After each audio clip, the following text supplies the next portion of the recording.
This engine here we completely rebuilt, but it's been kicking around the workshop. We haven't been anywhere to put it, so we decided to make a stand. But then when we decided to make a stand, we thought, well, it might be a good idea to make a stand that would fit on this engine stand, which means that when we're building an engine up, we could turn it upside down and round, because this is, I used this for Porsche engines when I was involved with Porsches. So that's the plan. So we started designing it, we're going to cut this bit of metal up, we're going to make some things to go along here, round there, you know, obviously well supported, and then we'll have somewhere to keep this engine because it's on wheels, and that'll be really good. And then when we come to doing that engine, I'll have a nice engine stand to assemble it on. So that's our plan for today.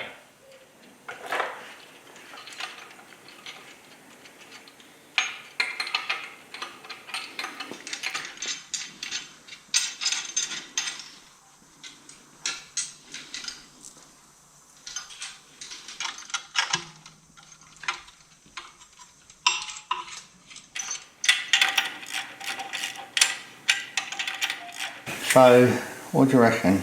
2 foot? Too short. 28 inch, 700 would be like that though. Yeah, we got plenty of it, haven't we?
Distance there would be enough, wouldn't it? You know, same from there. No one say. Not really. I'd like to hear little comments, you know. So it'd be quite good to have a bit of sound.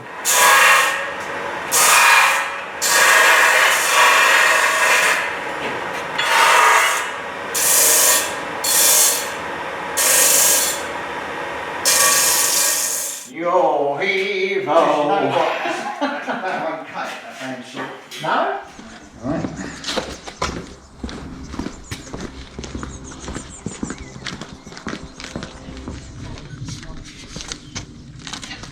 Oh, good bit this, isn't it? It's a bit.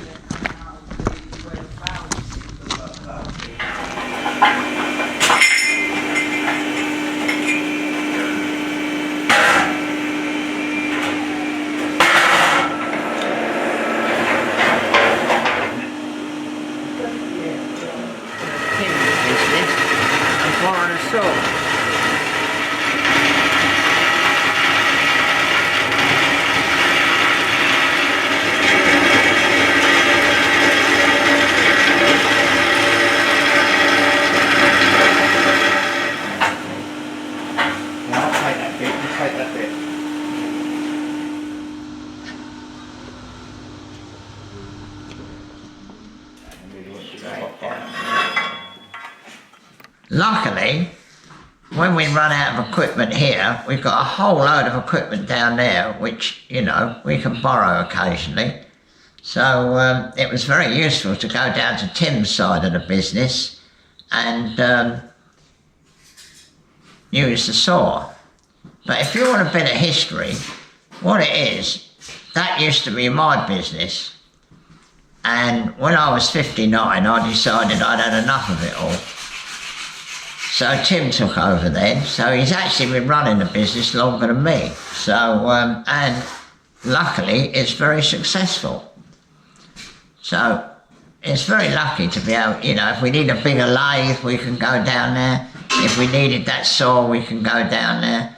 So it's very lucky.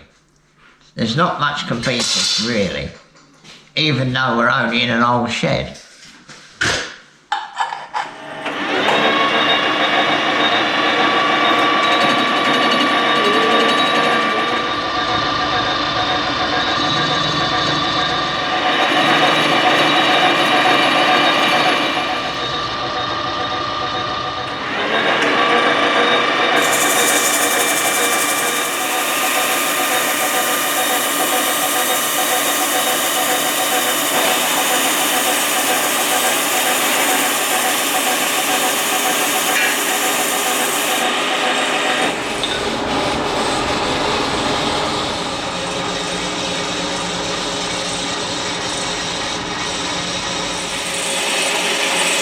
Auto feed, so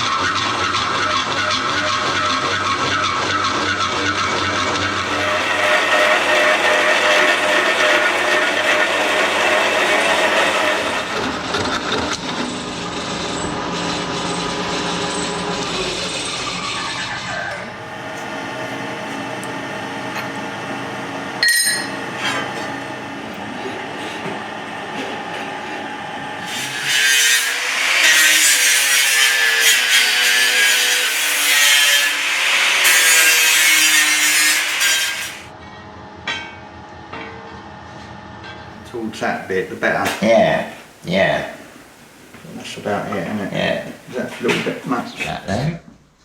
So what we could do, we could see.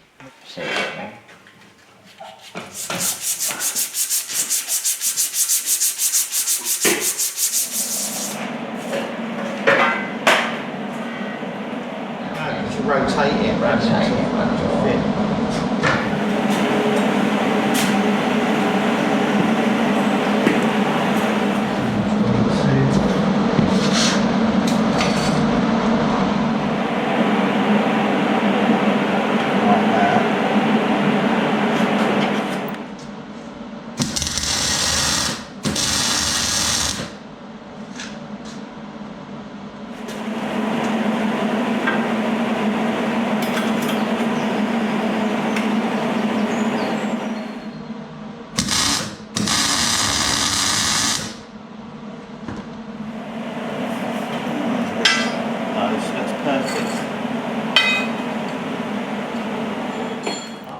That's it, done.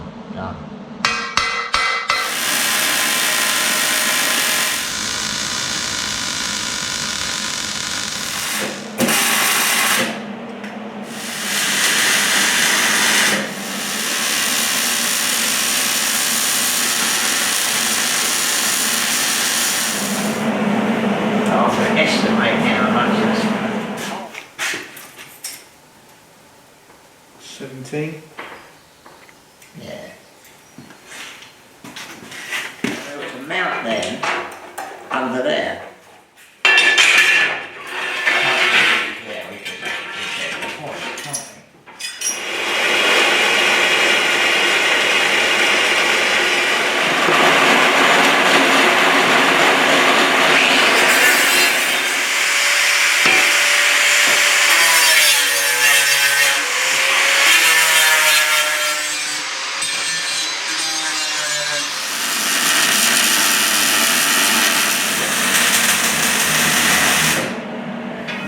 Just put it down the middle like that. And use one side and one times. Yeah. There were thousands. Oh yeah. Yeah, he said, oh, I made that jig in 1986. Yeah, I forget the number. He actually said the number. Yeah, Each side. yeah. Oh.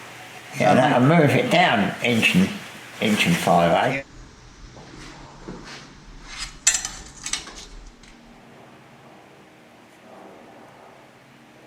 Otherwise you won't be able to drill it parallel. It's like drill it, then take it all off, Yeah. and drill it on a machine.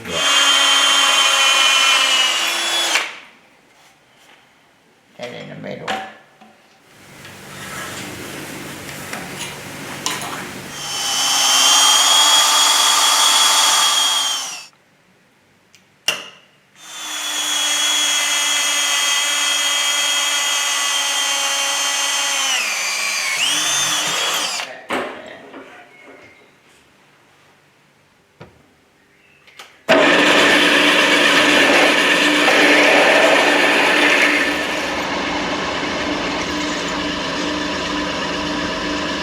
Lower.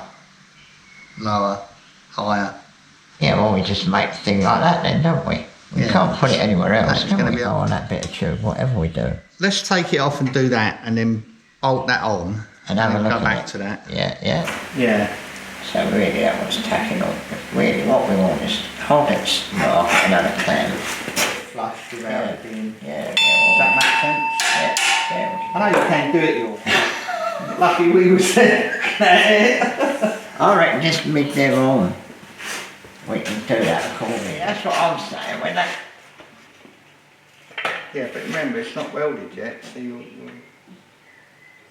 what it's actually bending. bending there, isn't it? Yeah, yeah. So if we cut that corner off there, we could use that bit and put it in there. Yeah.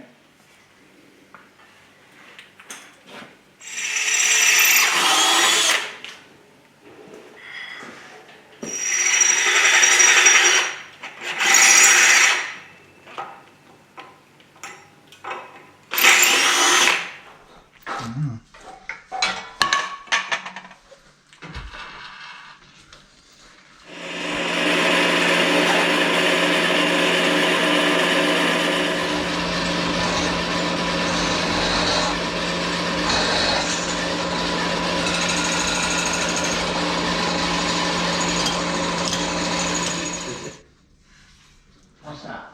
Try and clamp that.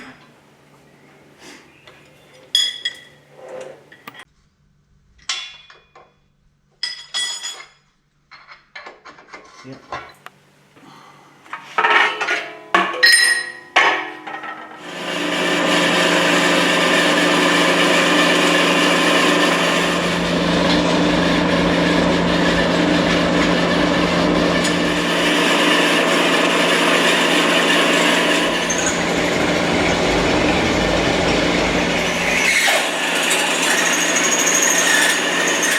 On the thing.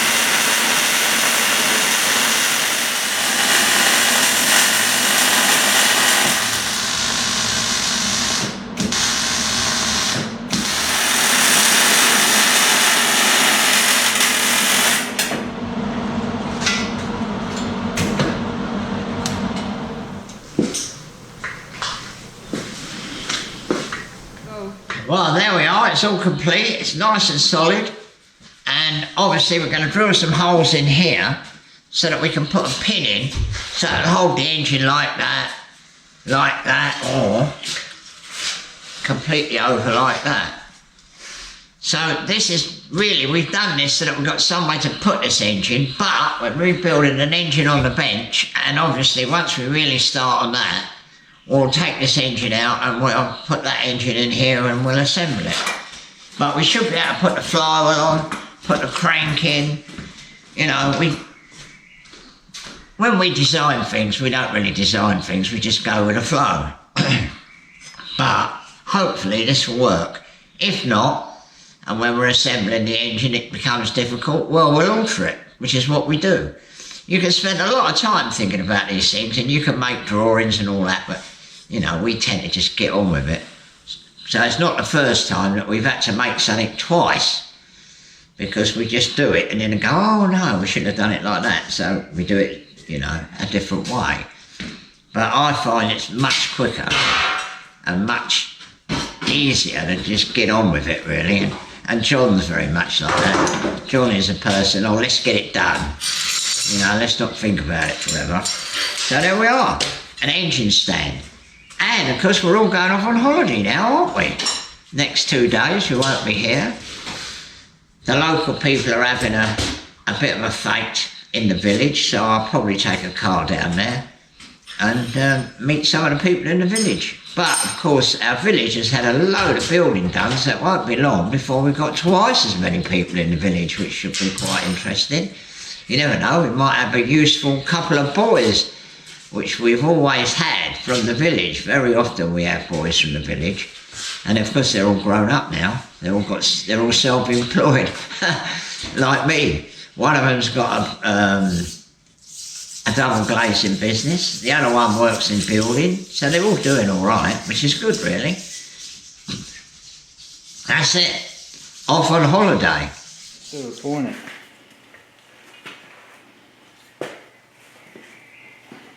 They're down here somewhere, aren't they? Don't know. I don't know. Well, we can easily do it.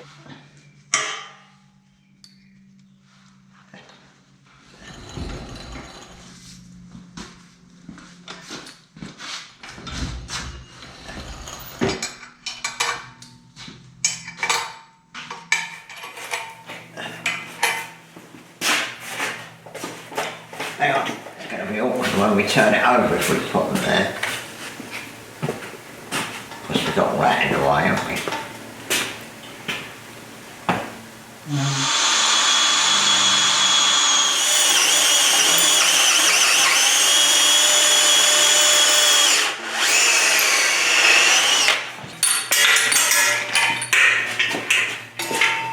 There's no easy way of doing that, is there? If you know what I mean? No, unless you have a big lever bar with a nut on it.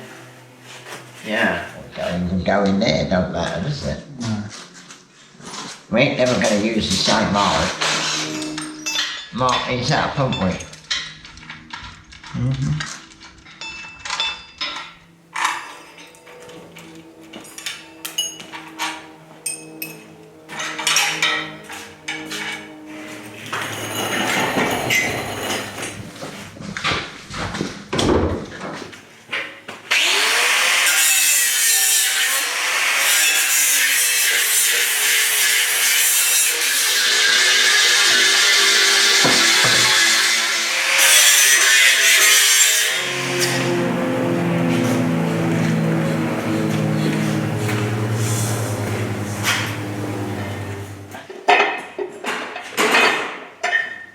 This is a very interesting bit. It screws on the top of the engine and stops the dirt going in the top of the engine. I had several engines, but I only had one of these. So anyway, what I did was, I built it up a little bit there, and I built it up a little bit there. Obviously, because when it gets cast, it shrinks. And so I must have got it right, because we had enough to clean it up, and it's dead the right length. Obviously, we didn't worry about casting them. I filled those up solid, so that was solid down there. And then obviously I filled the holes up, and I left a little bit of machining everywhere. So there's machining on here, and John machined this bit, and then put those in. Because if we'd have tried to cast them, obviously with the shrinkage, they'd have been in the wrong place. But anyway, it's turned out really good, and it's even got a number. So I'm very pleased with that. And I think we got another one casting that we could do, so we'll have enough for all the engines we've got anyway. And that goes with the original 3-bearing engine, which I'll show you in a second. If you turn round, darling. This is a 3-bearing engine which I bought from Don Hill with all the spares that I bought. In fact, the only reason I bought it all really was to get this engine, because it's a lovely engine. It's never had a rod out the side. It's a Groundprix special engine which has got a 3-bearing crankshaft, which I've actually, this is not fitted for sure, this is just fitted temporarily to make sure everything works. And one of the reasons I fitted it is, so you can see how I'm struggling, can't you, without an engine stand. If this was in the engine stand, we could swivel it upside down and round and round.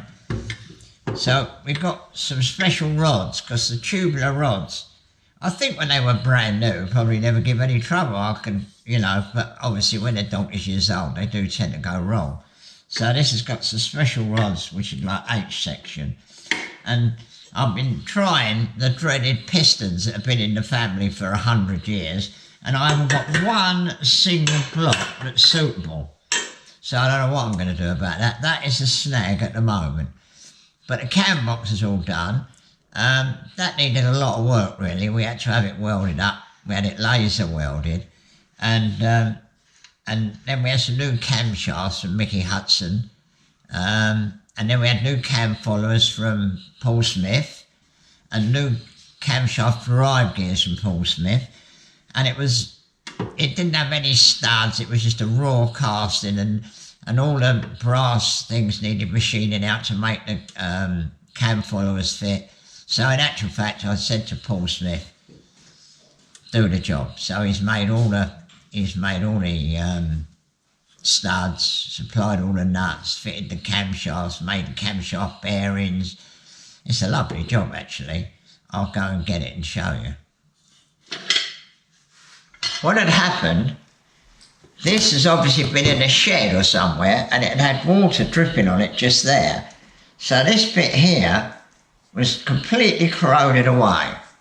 So we ground it back, and we took it to the people down there at Goodwood, and they laser welded that up, which obviously meant that this had to be remachined. John did that, he remachined that, but we had to make a new one of those. John made that, and then Paul Smith made all of these, and you know, it's just a lovely job. And we've got so many things that we're doing anyway. I thought, if we get Paul Smith to do it, seeing as he's made most of the bits, then obviously it'd be a lovely job. So Paul made that, made the gears that are in there, and then he made all these little bits here, and then he remachined these brass things to take the new cam followers, and then he made all the studs and supplied the nuts, which we could have done obviously, but they're lovely nuts actually. That's a nice original bit with a bit of damage on it, but that looks good, I'm happy with that. He also supplied this piece at the back here, which is what the rev counter drive goes in. So that's a lovely job really, and it's in lovely condition. You know, everywhere you look, it's lovely. That's why I had it repaired, because it was in such good condition. Luckily I had a couple of original ones of those as well. That one's marked with 1, and normally if it has 2 on there, just 2 of those, bob bob. So obviously you don't get mixed up. And then of course this went with. So that drops on there. And as you can see, what a fabulous looking engine. I mean, the thing is with me is I've always been interested in cars all my life. I didn't have much of an education. So, you know, cars have just been my life. And so to me, that is like a lovely picture on the wall. I could sit and look at that. I think that's so good. And the first engine was designed in 1922, twin overhead cams like that. I mean, it's just a very clever thing really, when you think it's 1922, the original one. And my dad loved them, and when I was a kid, obviously, we had one, and we drove it, well, we went everywhere in it. My dad used to take me to school in it, and all the kids used to laugh and say, what's that funny old car? Of course, it'd be quite flash now, but it wasn't then. But anyway, there we are. So that's ready. The bottom end won't take anything to do, but now I've got to overcome the cylinder block, and I don't know what to do really. I might actually have a pattern made and have some cast, because I think they could do with slightly more metal on the bottom face, but not much, couple of mil, not a great lump. And then of course you've got to decide what kind of bore you want, because the later cars had a bigger bore. So whether we have it made, you know, 1100cc, or whether have it make it for the later engine, which I think might have been nearly 1500cc, I don't know. So that's another decision. But anyway, I'm very pleased with what I've got, and there we are, on holiday this weekend, down to the local fete. I'll probably go in my Hall and Scott, because that always causes a sensation, because it makes such a noise. It's such a fierce thing, people love it. So that's probably what I'll go in. But my ex-daughter-in-law will probably drive one of my old cars. She'll probably take the Alvis. You know, we've got obviously we've got loads of cars we could take down there, but we don't want to be too flash, do we? And I don't think I'll take the Ferrari because I think that is a bit flash. But anyway, there we are. Hope you all have a good holiday and don't forget to subscribe. This is another jig we made up for sandblasting and painting wheels. It's such a drama trying to paint wheels because you're lifting them up and turning them around, especially wire wheels, because you want to get paint all around the spokes. So we were looking at it thinking, what could we use to, listen, it was all done in a flash. You could see we didn't spend a lot of time working at this. But the clever bit of this is this.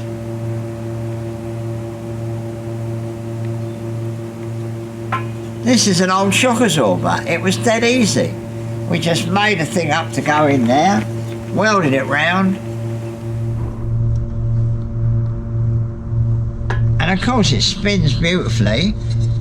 And I mean, we must have done this 20 years ago and we've been using it forever. I mean, it's been, we've had wire wheels being blasted on it and then painted. So what you do, you just put the wheel on there and then you can spin it round and blast it, you can spin it round and paint it, and then what you do, you take it off, turn it round, paint the other side.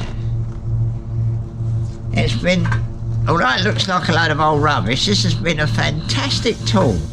It really has. Another thing that happened, some lady was very surprised to see that we had an old mangle fitted to the wall over there. And she obviously thought we got some poor woman that had to wring clothes out before they put them on the line. But of course it's nothing like that. So what we do, I'll go over there now and I'll show you why it's there. So you're washing and leathering your car. So you've got the leather and it's soaking wet. Obviously you can wring it out, but you can't wring it out like a mangle can wring it out. So you just put that in there.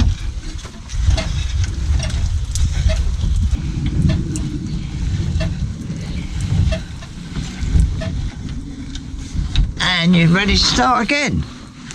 Rush over there, lever your car, it gets wet, put it back through the wringer. Well, I bought this at a boot sale. It was quite funny really, because obviously you know all the local people, so you go to a boot sale and they see you going off with something. They're quite surprised that I was going off with an old mangle. They probably thought, oh dear, you probably can't afford a proper washing machine. I didn't argue with them. I just brought it home because I thought it was a really good find, because they can't find these now because people have got modern machines.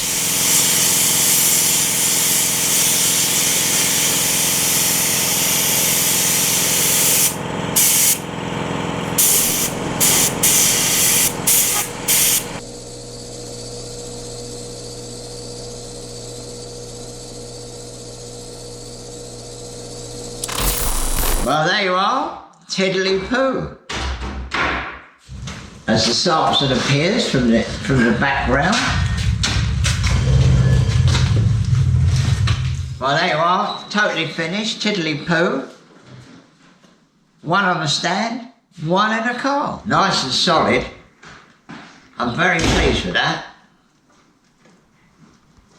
I can get that engine in there now when I've decided to get on with that. But I've got to sort the block out. So I don't know what I'm going to do about that. But that is going to save more time than you can imagine. All that struggling and pushing about when you've got an engine stand. You can't beat an engine stand. I was looking at somebody the other day with a Lamborghini engine, and they didn't have an engine stand. They were rolling it over on the bench. For what a load of amateurs. Anyway, we got an engine stand, and we got an engine stand for everything. And if we ain't got one, we make one. Taxman's taken all my dough, left me in my stately home, lazing on a sunny afternoon. I like the best bit. My girlfriend's gone back to her ma and pa, telling tales of drunkenness and cruelty.